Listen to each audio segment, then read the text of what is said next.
Dear students, आज मैं आपको कुछ इम्पॉर्टेंट क्वेश्चन करवा रही हूँ सरफेस केमिस्ट्री के। ये बेटा अच्छे से कर लीजिएगा इन क्वेश्चंस को। ये क्वेश्चन आपके एग्जाम में बहुत बार पूछे गए हैं, देख लीजिएगा क्वेश्चन। आपका फर्स्ट क्वेश्चन मैं बोल रही हूँ, why is Easter hydrolysis slow in the beginning.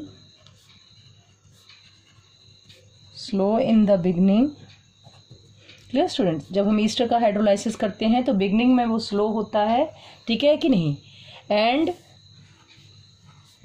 Become, क्या कहेंगे, and become faster after some time.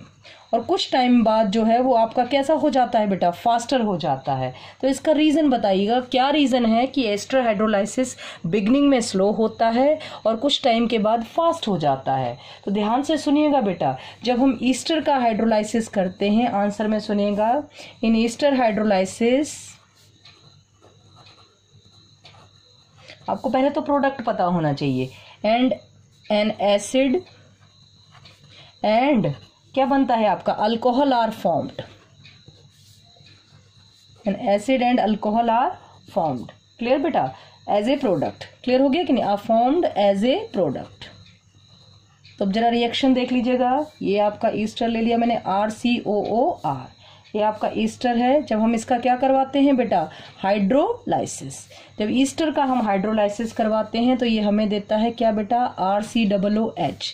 That is, एक तो देता है आपको एसिड और दूसरा आपको क्या देता है, ROH। What is ROH? That is alcohol.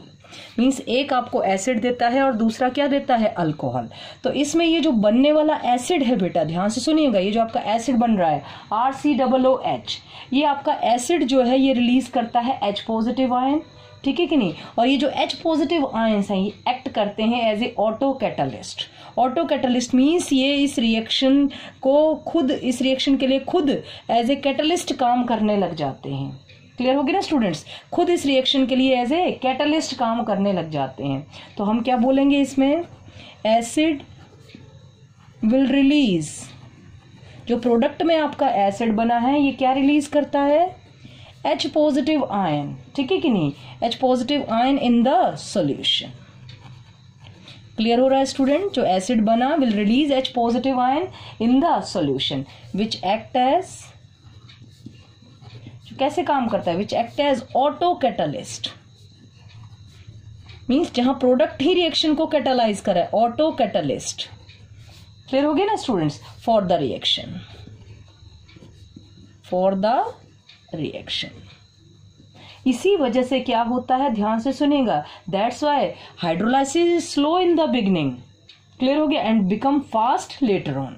भाई शुरू में तो प्रोडक्ट बना नहीं होता है, ठीक है कि नहीं, तो उस टाइम आपकी रिएक्शन स्लो चल रही होती है। लेकिन जैसे ही आपका प्रोडक्ट में एसिड बन जाता है, ये एसिड अपने में से रिलीज करता है H पॉजिटिव आयन। ये H पॉजिटिव आयन इस रिएक्शन के लिए काम करते हैं एज ए ऑटो कैटलिस्ट। इस रिएक्शन की स्पीड को क्या करते हैं, इंक्रीज करते हैं, ठीक है। तो स्टार्टिंग में ये रिएक्शन स्लो होती है और कुछ टाइम के बाद क्या हो जाती है बेटा, फास्ट हो जाती है। तो हम क्या बोलेंगे, that is why the hydrolysis is slow. The hydrolysis is slow. कब होता है स्लो आपका, in the beginning. Hydrolysis is slow in the beginning. Clear हो गया students, and become faster later on. बाद में फास्ट हो जाता है। क्लियर हो गया बेटा, तो ये आपका क्वेश्चन नंबर 1 हो गया। ये बहुत इंपॉर्टेंट क्वेश्चन है, इसके बारे में आपको आइडिया होना चाहिए क्या बता रहे हैं। अब देखिएगा आपका क्वेश्चन नंबर 2 के बारे में मैं आपको बताने जा रही हूँ। ये क्वेश्चन नंबर 2 आपका NCERT का बहुत इंपॉर्टेंट क्वेश्चन है। व्हाट मॉडिफिकेशन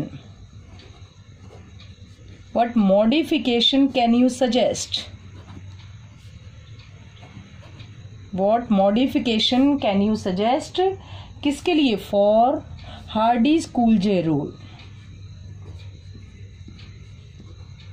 हार्डी-स्कूलजे रूल जो है उसमें आप क्या मॉडिफिकेशन सजेस्ट करते हैं।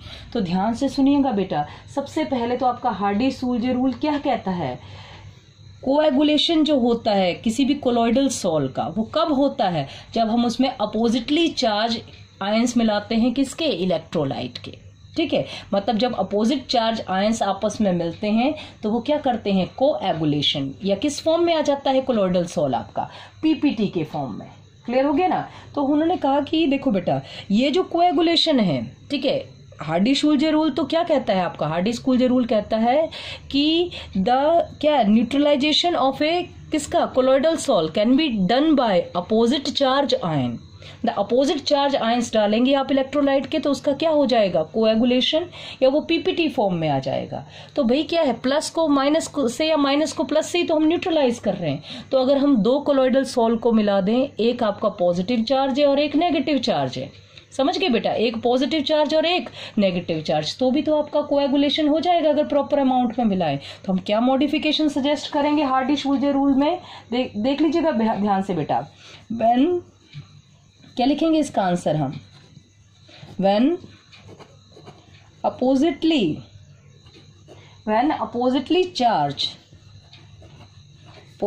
चार्ज सॉल्स आर मिक्स्ड, किसमें, mixed in proper proportion.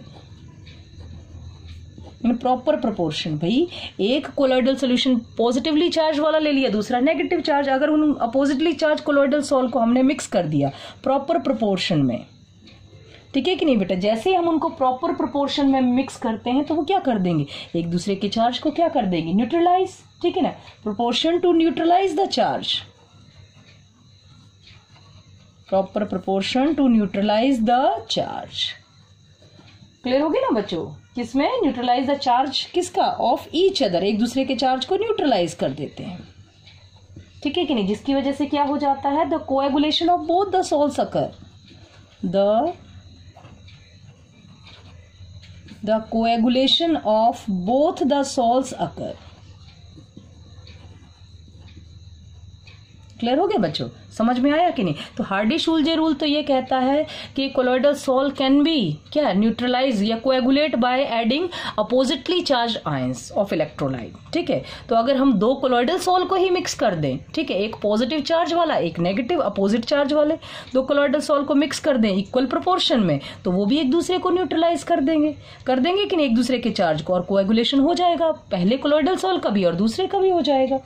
Clear हो गया बेटा। तो ये आपका सेकंड क्वेश्चन है जो बहुत इंपॉर्टेंट है कि what modification can you suggest for Hardy Schulze rule. चलिए अब इसके बाद जरा हम क्वेश्चन नंबर 3 की तरफ बढ़ते हैं, जरा ध्यान दीजिएगा बेटा। क्या है आपका क्वेश्चन नंबर 3? अब आपका क्वेश्चन नंबर 3 है, इससे रिलेटेड देखिएगा जरा।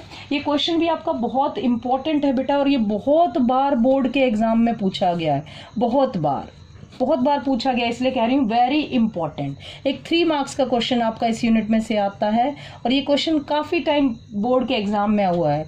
एक्सप्लेन क्या आपका, what is observed when, explain what is observed when, ठीक है कि नहीं, क्या ऑब्जर्व करते हैं आप, जरा ध्यान से देख लीजिएगा। व्हेन, फर्स्ट पॉइंट क्या कहा हमने, ए beam of light, a beam of light is passed through the colloidal soul.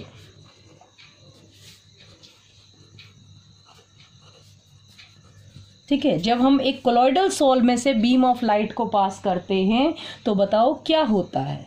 Clear हो गया। चलिए सेकंड पॉइंट सुन लीजिएगा। सेकंड पॉइंट क्या है इस क्वेश्चन का, N electrolyte NaCl, that is sodium chloride, is added to ferric hydroxide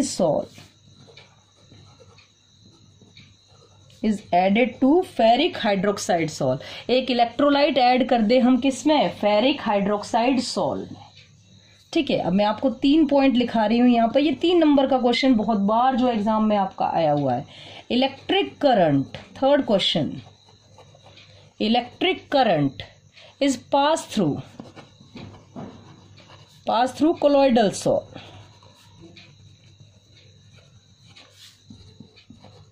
ध्यान से सुन लीजिएगा बेटा, ये तीनों क्वेश्चन आपके बहुत इंपॉर्टेंट हैं। व्हाट इज ऑब्जर्व्ड, क्या एक बीम ऑफ लाइट को हम पास करते हैं कोलॉइडल सॉल से। Very important question. आपको पता है कि कोलॉइडल पार्टिकल्स जो होते हैं आपके, ठीक है कि नहीं, आपको पता है कि कोलॉइडल पार्टिकल जो है वो स्कैटर करते हैं बीम ऑफ लाइट को।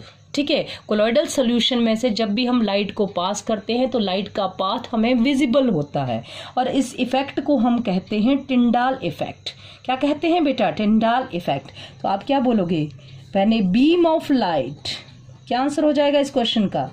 When a beam of light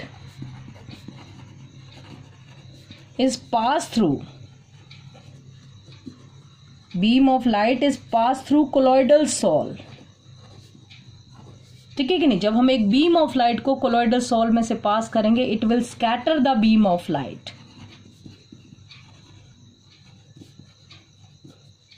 Scatter the beam of light. Clear student? And this effect is known as Tyndall effect.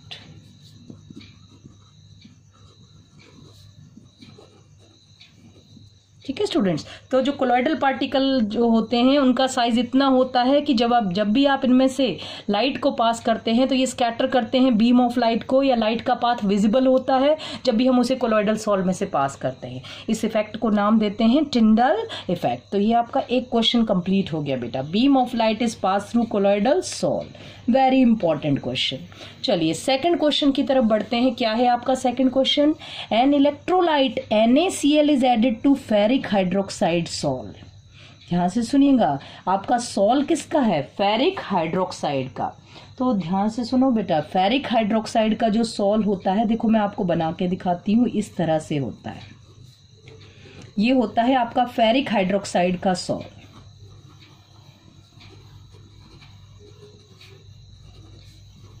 Clear हो गया ना स्टूडेंट्स? तो देखो कैसा चार्ज है, ये आपको दिख रहा है पॉजिटिवली चार्ज है। क्या है? Positively charge. तो जैसे ही आप इसमें इलेक्ट्रोलाइट मिलाएंगे, तो इलेक्ट्रोलाइट में कौन से, इलेक्ट्रोलाइट क्या है आपका? NaCl। कौन से आयन इलेक्ट्रोलाइट के? आपके Cl नेगेटिव आयन। ठीक है कि नहीं? तो जो Cl नेगेटिव आयन है वो इसके पॉजिटिव चार्ज को क्या कर देंगे बेटा? न्यूट्रलाइज। ठीक है कि नहीं? ये आपस में इंटरेक्ट करेंगे, इसका पॉजिटिव चार्ज इसके नेगेटिव चार्ज से क्या हो जाएगा? न्यूट्रलाइज। जिसकी वजह से आपका जो कोलॉइडल सॉल है फेरिक हाइड्रोक्साइड का, वो किस में कन्वर्ट हो जाएगा? PPT के फॉर्म में। किसके फॉर्म में कन्वर्ट हो जाएगा बेटा? PPT के फॉर्म में। तो ध्यान से सुन लीजिएगा, फॉर्मेशन ऑफ PPT। ठीक है कि नहीं? फेरिक हाइड्रोक्साइड का PPT बन जाएगा बेटा, ये चार्ज इससे न्यूट्रलाइज हो जाएगा। तो हम बोलेंगे इसका आंसर क्या लिखेंगे? The positively charged. आपको पता है चार्ज, जब भी आप अपोजिट चार्ज इलेक्ट्रोलाइट को किसी कोलॉइडल सॉल में मिलाते हैं तो उसका कोएगुलेशन हो जाता है, और कोलॉइडल सॉल PPT के फॉर्म में कहाँ सेटल डाउन हो जाता है? नीचे। अदरवाइज कोलॉइडल पार्टिकल हमेशा सॉल्यूशन में क्या करते हैं बेटा? मूवमेंट। तो हम क्या लिखेंगे इसका answer? The positively charge sol particle of ferric hydroxide. Very important question है ये। The positively charge sol particle of ferric hydroxide. Clear हो गया? Get their charge neutralized by interacting. किसके साथ इंटरेक्टिंग करके? बाय इंटरेक्टिंग विद नेगेटिव, कौन से आपके? Negative chloride ion. ठीक है, जैसे ही ये पॉजिटिव चार्ज कोलॉइडल सॉल जो है, इसके particle negatively charge Cl negative ion के कांटेक्ट में आते हैं तो क्या हो जाता है बेटा? बताइएगा। इनका precipitation. As a result they get coagulated. Simple सी बात। कोलॉइडल सॉल में जैसे इलेक्ट्रोलाइट मिलाएंगे तो कोलॉइडल सॉल का क्या हो जाएगा बेटा? कोएगुलेशन। क्लियर हुआ? ये आपके सेकंड क्वेश्चन का आंसर। चलिए अब हम थर्ड पार्ट की तरफ बढ़ रहे हैं। थर्ड पार्ट का क्या आंसर है? Electric current is pass through colloidal sol. बेटा ये प्रोसेस कहलाती है इलेक्ट्रोफोरेसिस। ठीक है बेटा, ध्यान से सुन लीजिएगा। जब भी किसी कोलॉइडल सॉल्यूशन में से आप करंट पास करते हैं तो कोलॉइडल पार्टिकल जो हैं वो अपोजिट चार्ज इलेक्ट्रोड की तरफ मूव करते हैं, और उनका ये मूवमेंट ही कहलाता है बेटा क्या चीज? आपका इलेक्ट्रोफोरेसिस। क्या कहलाता है? इलेक्ट्रोफोरेसिस। ठीक है, तो हम लिखेंगे when electric current is pass through colloidal sol. When electric current is pass through colloidal sol, जब हम कोलॉइडल सोल में से इलेक्ट्रिक करंट पास करते हैं तो क्या होगा? Then the particle of the colloidal solution, ठीक है कि नहीं? क्या हो गया आपका? द पार्टिकल ऑफ द, या आप क्या बोल देंगे? द कोलॉइडल पार्टिकल, ऐसे लिख दें। द कोलॉइडल पार्टिकल क्या करेंगे बेटा? आपका move towards the, current pass करने पर कोलॉइडल पार्टिकल क्योंकि चार्ज्ड होते हैं, ठीक है, अगर पॉजिटिवली चार्ज हैं तो नेगेटिव इलेक्ट्रोड की तरफ माइग्रेट करेंगे, अगर नेगेटिवली चार्ज हैं तो पॉजिटिव इलेक्ट्रोड की तरफ माइग्रेट करेंगे। Move towards the oppositely charged electrode, oppositely charged electrode. Clear हो गया स्टूडेंट्स? मूव करेंगे अपोजिटली चार्ज इलेक्ट्रोड की तरफ, ठीक है। And this phenomenon is called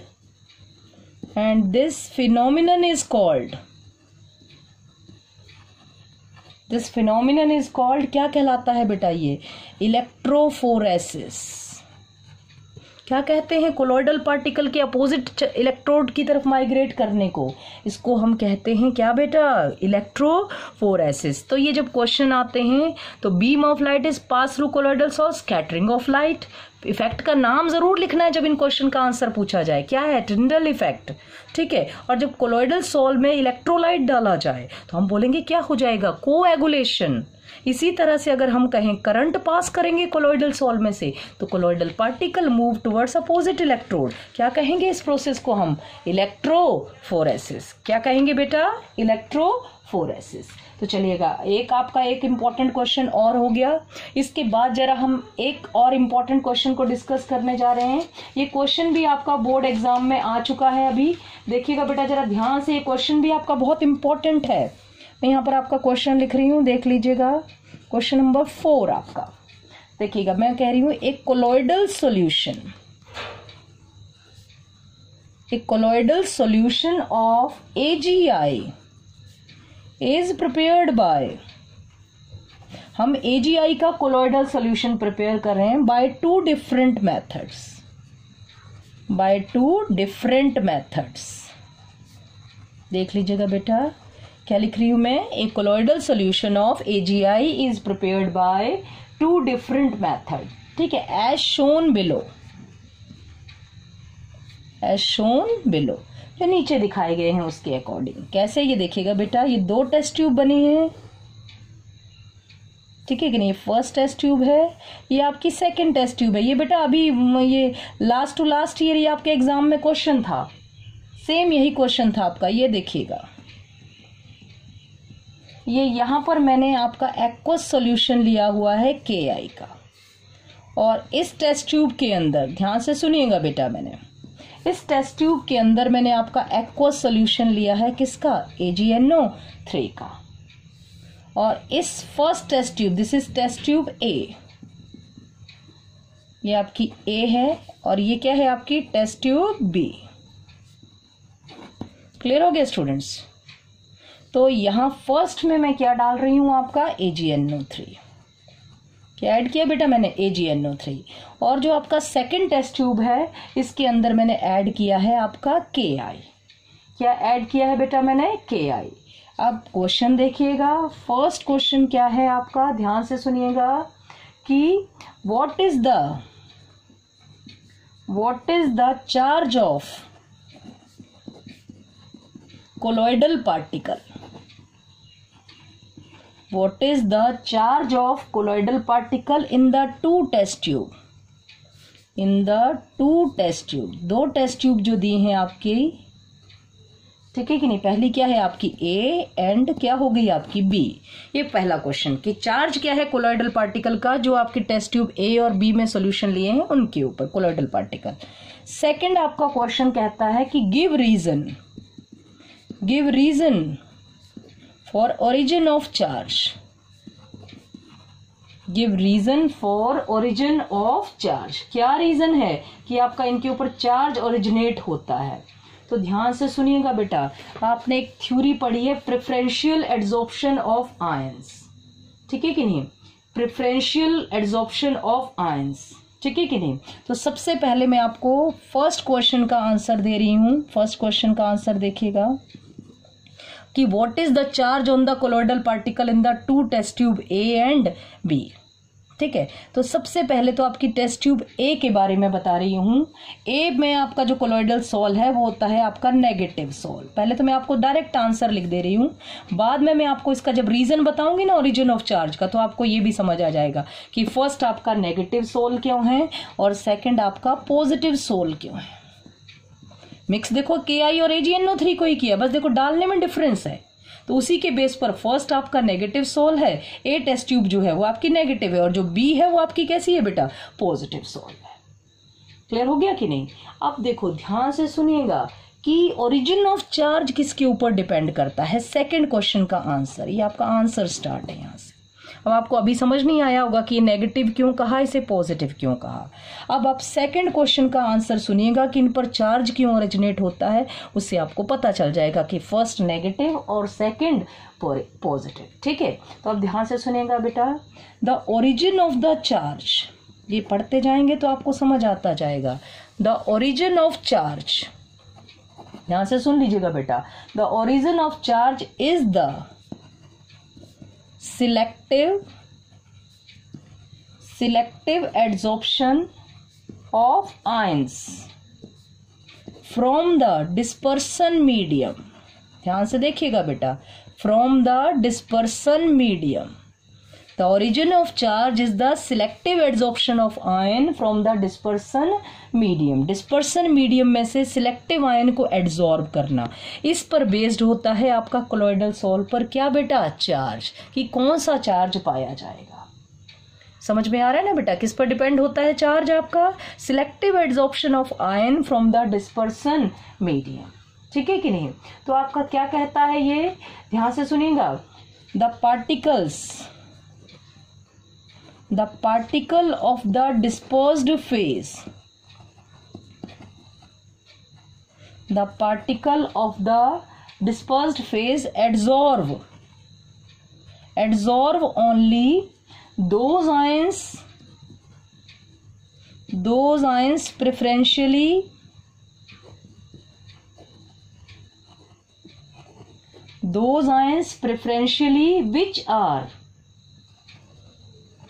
which are common with their own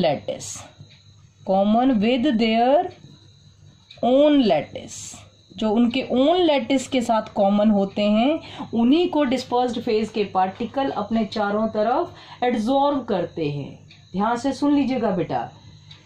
अब आप क्या करते हो, देखो यहाँ पर आपने क्या लिया हुआ है, देखो जब आपका KI AgNO3 के साथ मिक्स होता है, ठीक है कि नहीं, KI को किसके साथ मिक्स करते हैं बेटा, AgNO3 के साथ, तो आपका बनता है AgI। क्या बनता है, AgI। पहले में भी आपका AgI बनेगा, दूसरे में भी AgI बनेगा, क्यों, क्योंकि KI रिएक्ट विद AgNO3, ये बन गया आपका AgI, ठीक है। अब हम फर्स्ट केस कंसीडर कर रहे हैं, आपका फर्स्ट टेस्ट ट्यूब ए का केस, टेस्ट ट्यूब ए। तो ध्यान से सुनिएगा बेटा, अगर आप टेस्ट ट्यूब ए में देखेंगे तो हम कहेंगे सिल्वर नाइट्रेट, क्या हो रहा है आपका, silver nitrate is added to, silver nitrate को हम ऐड कर रहे हैं किसमें, aqueous solution of KI, aqueous solution of KI add कर रहे हैं कि नहीं बेटा, ठीक है कि नहीं, KI, the silver iodide formed, आपने देख लिया, जब भी आप AgNO3 को KI में डालो, चाहे KI को AgNO3 में, क्या बनेगा आपका, क्या कहोगे आप, silver iodide is formed, silver iodide is formed. Clear हो गया। अब बात आती है कि ये सिल्वर आयोडाइड जो फॉर्म हुआ है, ये अपने चारों तरफ कौन से आयन को एड्सॉर्ब करेगा, तो मैंने क्या कहा, कौन से आयन को एड्सॉर्ब करता है, जो कॉमन हो डिस्पर्सन मीडियम में से एड्सॉर्ब करेगा, which are common with their own lattice, ठीक है। तो हम कहेंगे सिल्वर आयोडाइड इज फॉर्म्ड हुआ है कि नहीं, will adsorb which ions, negative ions, कौन से, नेगेटिव I नेगेटिव आयंस, ध्यान से देखिएगा, will absorb negative I negative ions, ठीक है कि नहीं? क्यों? To form negative ion from dispersion medium, from dispersion medium to form कौन सा कोलॉइडल सॉल?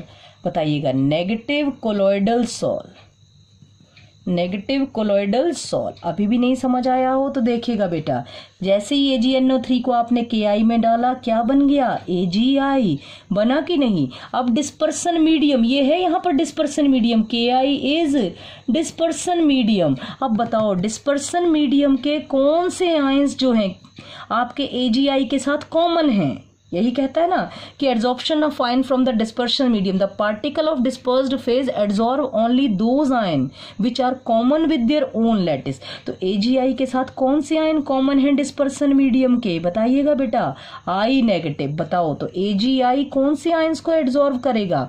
I नेगेटिव को। तो कोलॉइडल सॉल कैसा होगा आपका टेस्ट ट्यूब A में? Colloidal sol is negatively charged. समझ में आया? डिस्पर्सन मीडियम के I नेगेटिव को ही एब्जॉर्ब कर सकता है, क्यों? Ag पॉजिटिव तो डिस्पर्सन मीडियम में है ही नहीं। क्लियर हो गया? तो नेगेटिव कोलॉइडल सॉल बन गया। अब इसी तरह से दूसरा देख लीजिएगा, दूसरा क्या होता है बेटा आपका? अब टेस्ट ट्यूब B, अब हम टेस्ट ट्यूब B की बात कर रहे हैं। देखिएगा आपका टेस्ट ट्यूब B क्या कह रही है आपकी, देखो इफ, देखिए देखो आपका जरा ध्यान से देखना बेटा, ये टेस्ट ट्यूब B है आपकी, क्या कह रही है टेस्ट ट्यूब B में? अब इसमें आपका KI डाला AgNO3 में, ठीक है? तो जैसे ही आपने KI डाला AgNO3 के एक्वस सॉल्यूशन में, AgNO3 का एक्वस सॉल्यूशन है, जैसे ही इसमें आपने KI डाला, क्या बन गया बेटा? बताइएगा, AgI बना ना, AgI। अब बात है कि AgI कौन से आयन को एड्सॉर्ब करेगा, ये देख लीजिएगा। AgI, KI को AgNO3 में डालने पर क्या बना आपका? AgI। अब ये कौन से आयंस को एड्सॉर्ब करेगा? डिस्पर्सन मीडियम के आयंस को एड्सॉर्ब करता है। तो डिस्पर्सन मीडियम क्या है आपका? बताओ, Ag पॉजिटिव और NO3 नेगेटिव। जो इसके क्या होंगे बेटा? बताइएगा, जो कौन से आयंस को एड्सॉर्ब कर, which are common with their own lattice. इन दोनों में से कौन से आयन इसके साथ कॉमन है? बताओ, Ag है कि NO3 आयंस हैं? Ag पॉजिटिव कि NO3? तो आप कहोगे Ag पॉजिटिव। तो क्या बनाएगा बताइएगा बेटा? AgI। कौन से आयंस को एड्सॉर्ब करेगा? Ag पॉजिटिव को। तो जब Ag पॉजिटिव को एड्सॉर्ब करता है डिस्पर्सन मीडियम में, क्योंकि है ही AgNO3 आपका, तो AgNO3 ही अगर प्रेजेंट है तो AgNO3 में से कौन से आयंस को एड्सॉर्ब करेगा जो इसके लैटिस के साथ कॉमन है? Ag positive. तो आपका कोलॉइडल सॉल कौन सा चार्ज हो गया बेटा? Positively charged. यही बात आपकी यहाँ पर समझने की है कि colloidal sol is negatively charged और पॉजिटिवली चार्ज्ड। तो जब देखो डिस्पर्सन मीडियम आपका KI होगा तो I नेगेटिव को एड्सॉर्ब करेगा AgI का सॉल्यूशन, और जब डिस्पर्सन मीडियम आपका AgNO3 होगा तो जो AgI बनेगा आपका, वो AgI जो है वो कौन से आयंस को एड्सॉर्ब करेगा? Ag पॉजिटिव को। तो ये चीज किसके ऊपर बेस्ड होती है? Theory of preferential adsorption of ions. कौन से आयंस एड्सॉर्ब करता है dispersed phase? which are common with their own lattice, which are common with their own lattice। तो फर्स्ट केस में कॉमन आयन कौन से हैं? I नेगेटिव डिस्पर्सन मीडियम के। और सेकंड केस में कौन से आयंस कॉमन है बेटा? AgI के साथ। बताइएगा, Ag पॉजिटिव। तो दैट्स वाई कोलॉइडल सॉल पहले में नेगेटिवली चार्ज और दूसरे में positively charge. It is most important question बेटा, समझ में आ गया ना? चलिए, ये कुछ क्वेश्चंस हो गए बेटा। Thank you student.